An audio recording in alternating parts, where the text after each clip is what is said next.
the first thing you want to do is change that mental movie like you were playing it in your head, right? So if you think ahead to April 15th, when, we all have to do our taxes, most of us will procrastinate right up until, the night before or the morning of or whatever.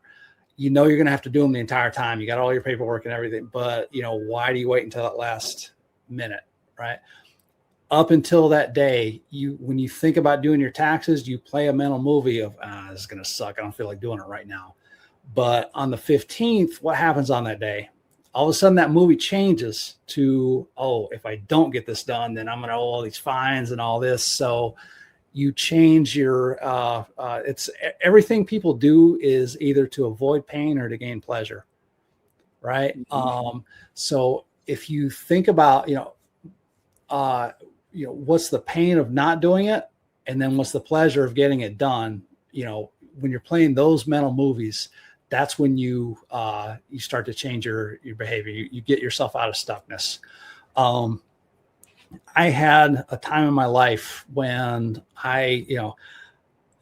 my kids were small. I had, a full-time job. I was starting a side hustle on the side. I was busy. And so the only time that I could get up and go to the gym was to get up at 4 a.m. and go in. And that is not easy to do. But I took a couple of approaches. First of all, that I had, I call it fun gets done.